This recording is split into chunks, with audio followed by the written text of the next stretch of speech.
Die sterk man. Daar was 'n koning wat 2 groot probleme gehad het. Aan die noorde kant van sy koninkryk was daar rowerbendes wat sy mense beroof het. Aan die suide kant was daar reuse wat die landerye verniel het. En die koning se soldate kon niks uitrig teen die reuse of die rowerbendes nie.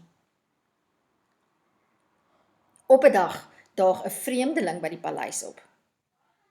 Dit is 'n groot, sterk man wat aanbied om die koning te help. Hy vra dat die koning vir hom 'n knuppel maak. Die koning doen dit en die man vertrek in 'n suidelike rigting. Hy kry die reuse se skuilplek.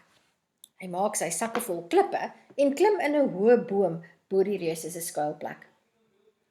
Daardie aand kom die reuse terug. Sodra hulle vasslaap, gooi die man een van die reuse met 'n klip teen die kop. Die reus word wakker.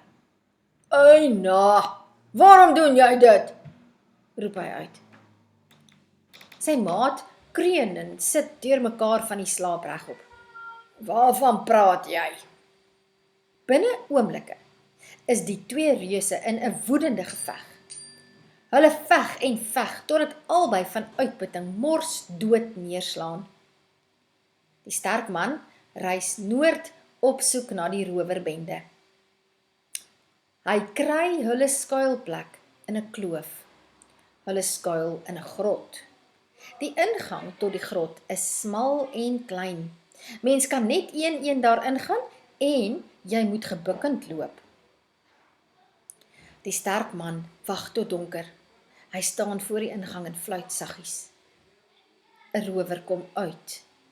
Die sterk man slaan hom met een hou van sy knuppel mors dood.